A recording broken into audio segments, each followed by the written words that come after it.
Today, we're visiting with Doug Howard of Remodelers Advantage. He is the director of consulting, and he works with remodelers all over the country.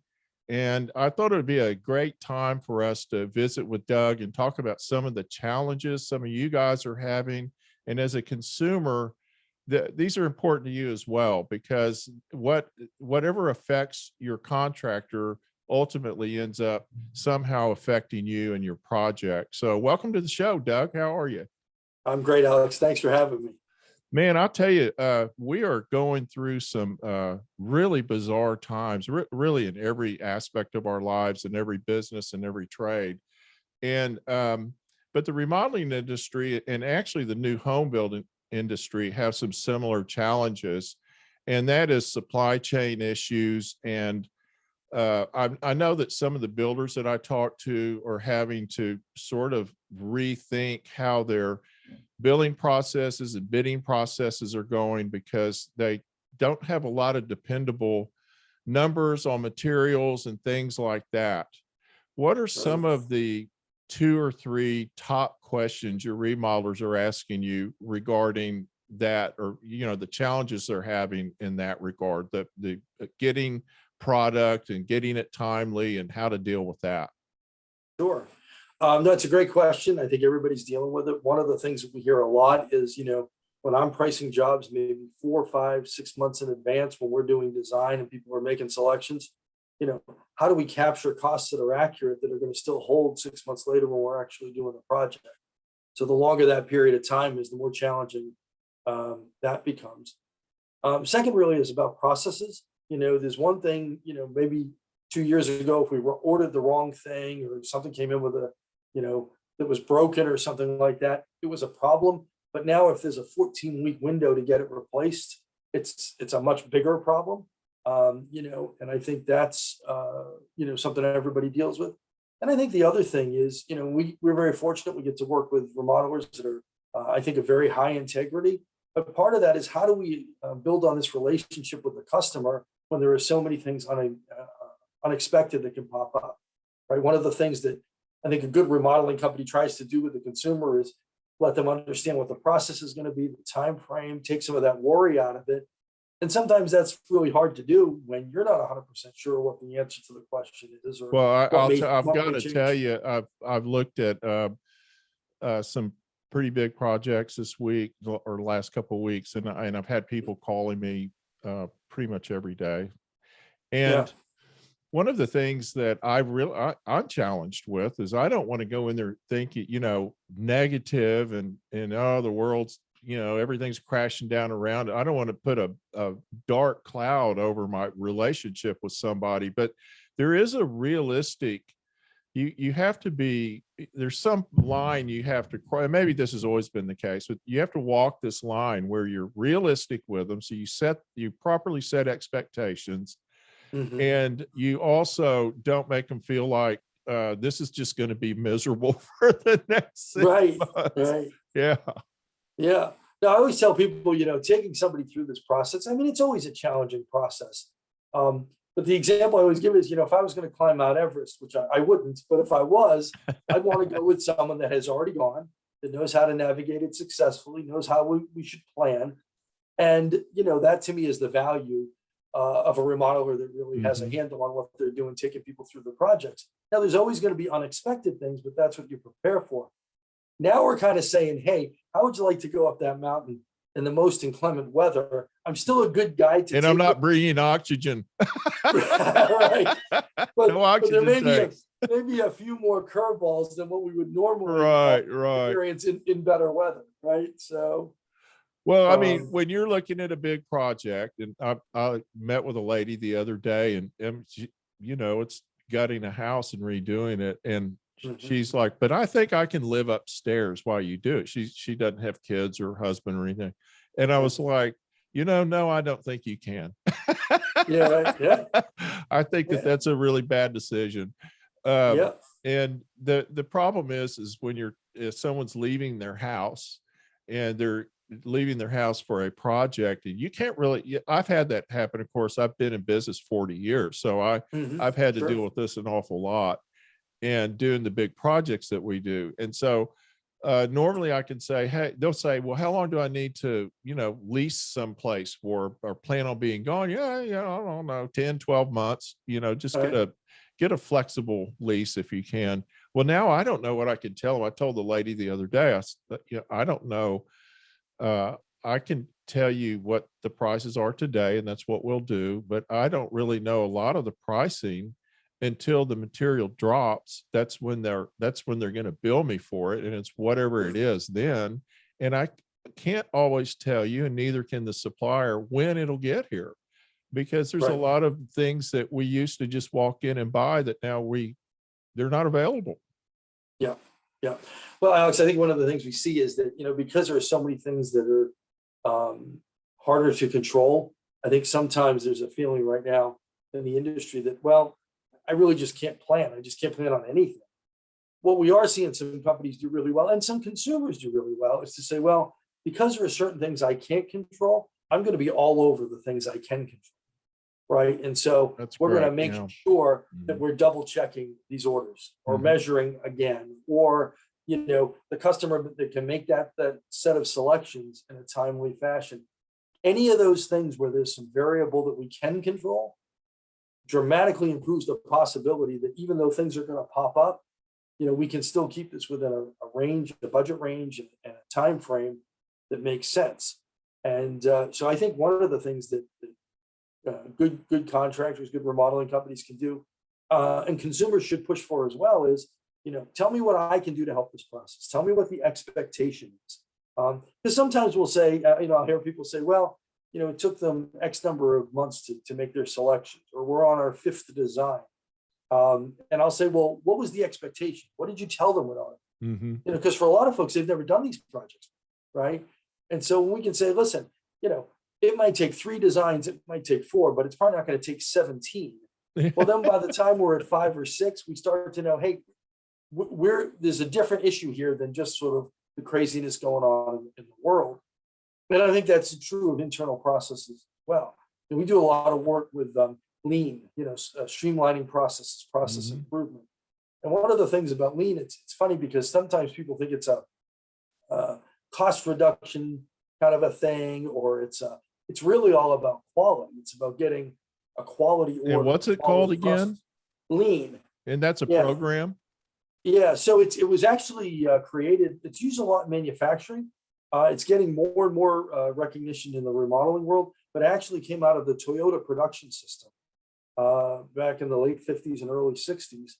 And it's all about looking at a process, looking at how much of it is waste or really what would not be valuable to the client, and getting those things out of the process so we have a better process. Like Awesome. trips to the lumber yard in the middle of the Right. day, right, don't add value to the customer, but they add time and cost. So when we can eliminate those by doing better ordering, we streamline the process and everybody wins. So it sounds like what needs to happen with the remodeler and the homeowner, and really the team, as I call them, the team, and that Yeah. would be architect, designer, homeowner, remodeler. And one of the things that is really important is uh, right now to have your team working in unison. Mhm. Make sure that everybody is communicating.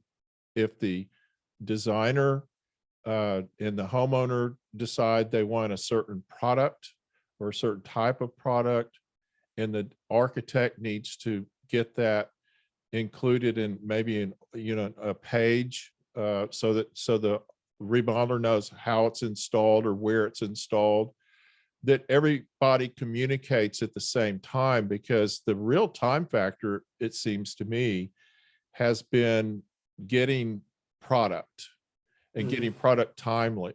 Of course, the other factor, which hasn't been quite as big a problem, but it's becoming one, is of course the labor, the availability of labor, Sure. which is really probably for the volume guys, Mhm. their big problem. But and so that how does that sound to you?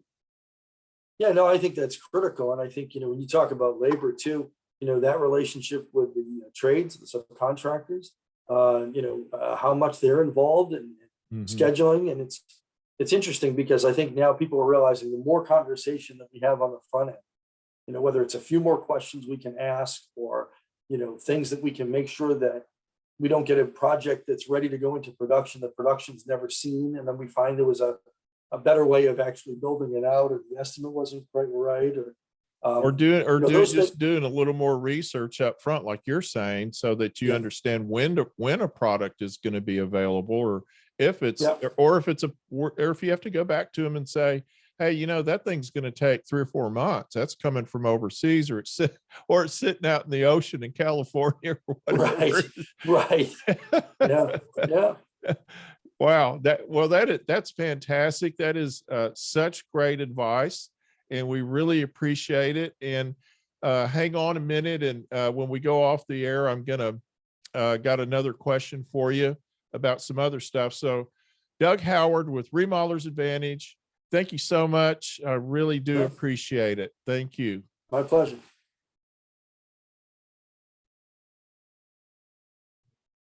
We're here with Doug Howard. Doug is the Director of Consulting with Remodelers Advantage magazine, or it's an electronic magazine, and it's a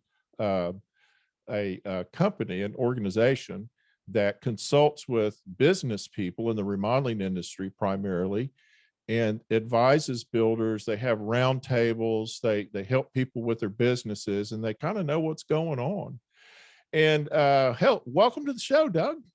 Well, thanks, Alex. Great to be here. It's good to see you. It's good to see you. Yeah. Okay, so one of the things that I wanted to address during this interview, the thing I want to address, I should say, is how you're advising your builders or your remodelers to deal with challenging clients.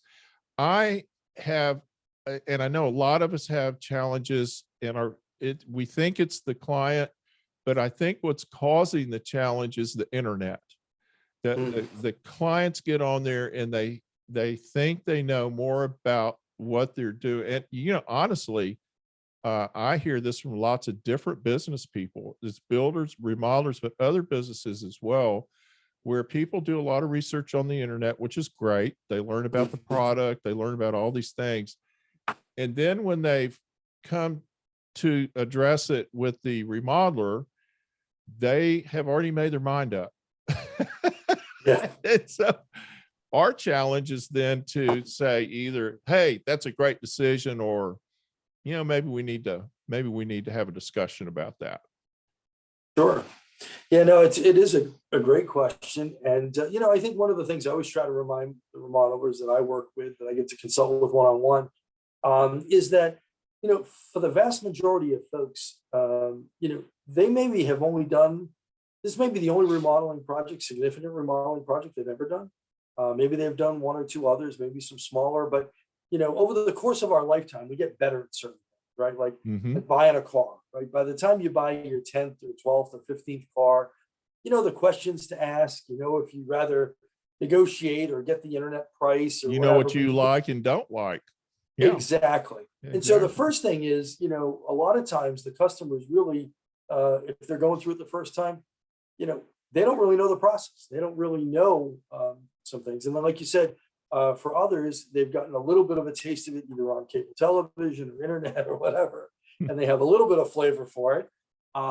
So, that's the first thing, is to really kind of remember that, hey, we may be walking something through a purchase that they haven't made before. Terminology, those kinds of things are helpful to really get clear on. I think the second thing is to make sure that they have a process. The folks that can really map out their process. Here's our 14 steps. These are our phases. This is how long things generally take. These are our expectations where we're going to need your input. First of all, it tends to put a customer's mind at ease, but you also get a sense pretty early on if a customer is going to embrace that process, or they're going to kind of push back. And that really becomes a good indicator of, kind of maybe how so you making sure that they can feel like there's some organization there, and like you sort of, like you say, you have a process. Yeah. And you stick with that process, we're going to get through it fine. Yep. And I like when people, even on that first meeting, that first sales call or interaction at their home, here's our checklist, or here's an infographic that shows our roadmap, or whatever it is. But it basically says, we know what we're doing. These are the steps in the process. It could be a big project or small. but no matter what, it's going to go through these phases in some form or Mhm. fashion. And the last thing I think is really, really important is just communication and setting expectations. So one of the things I like to work on with the remodeling clients we work with is, let's create a document or a list or just in your conversation of the characteristics of a good project. So when Good. you're my That's a customer and I meet great you for the first idea. time, That's a great Alex, idea. I don't know if you're going to be the easy customer or the hard customer, but let me tell you the things that really determine whether a project goes smoothly or we have some bumps along the way, right? Mhm. How we make decisions, how we communicate, those kinds of things. At that point, most customers think they're going to be the good customer, right? They see themselves as that person, but it's a lot easier when we start getting off track to say, "Hey, Alex, I'm sure you mean well, but remember early on we talked about one of the things that was going to be really important was that we could make these decisions in a timely fashion or meet these deadlines. We're getting a Right. little off track. Let's kind of go back to that." And Uh-huh. it becomes less adversarial. If there's no expectation, that customer's sort of trucking on down the road, and then all of a sudden, a very frustrated remodeler has to say, "Hey, this isn't working for me." And Mhm. sometimes that's a surprise to the customer, even though we feel like they should know that. Does that make sense? Yeah, it does, and I think setting expectations up front is really important, and then remembering them, because if you're on a project for a long time and you get caught up in the emotional part, I know as a remodeling contractor, remodeling for me, and I think for most people, is a pretty personal thing. I mean, Yeah, it's sure. a passion that you have. Mhm. Um, Otherwise, you wouldn't go through all the hell you go through to Right, be right, a yeah, yeah, remodeler. that's right. And Right. so, and it's passion, the passion part of it, or the, emotional part of it, comes primarily because you're having to deal with a customer every day. You don't, Yeah, there's no detachment like building a new house, and you have to understand how they're feeling, and they need to appreciate how you're feeling. This has to go both ways. sure. Yeah, that's exactly right. And it's really hard. I have a couple of friends that have just a purely business approach to it. It's just like, I'm there to make money and blah blah blah, and I go, okay, you might be in the wrong business. Yeah. No, I think, people have to have a love for it. They have to have a love for the craft. They have to have a love for the outcome. I Uh-huh. always tell people I can't think of anything other than maybe surgery that's more intrusive than going into someone's house, tearing it apart and putting it back together. That's Right. absolutely true. That Right. is And so absolutely even true. even the car mechanic and they do things but not right in front of you, right? And not in your home, you know. And even the Uh-huh. doctor, if it's something significant, they put you under so you can't see what they're doing. Yeah. Right. But remodeling is very different than that. It's very much right in front of the customer. And I think it does. It takes a special passion. Well, and particularly right now, we're coming into the holidays, and this is a particularly challenging time for the customer and the remodeler, Sure. because of all of the many things you can think. Anything you can think of that'll go wrong will be the day before Thanksgiving, or, Right. or Christmas Eve, or Yeah. whatever it is, and you got to be prepared for that. Well, we were kind of joking back in July and August when people were getting sales calls with folks saying, I'd like to get this project done by Thanksgiving. Yeah. And the appropriate answer was absolutely, just tell me which year. Which year? What year Yeah. do you want? It? Won't be this year, but we could do it before some Right. Thanksgiving, right? So No, I mean, it's true. It's true. Now, I had a guy call me today, want me to do a project I'd bid 3 years ago, okay. and they didn't do it. And so now they've decided to go ahead and do it. Yeah. And and he was great. He was like, I understand that this would normally be a 6 or 8 month project, but it's probably going to be at least a year. And I said, that it could be, Yeah. it could be we fly through it, or it could take a lot longer than we thought. And you never know. And I've talked to builders, lots of people that order appliances, and that you normally have in a few weeks. And Yeah. in some cases, it takes a year to get them. Sure. And Yeah. so, we just don't know right now. Well, that's very interesting. That is some fantastic advice, and, I sure do appreciate it, and I sure do appreciate you coming on and spending some time with us today. My pleasure. Thank you so Thanks for having much. me. Yeah.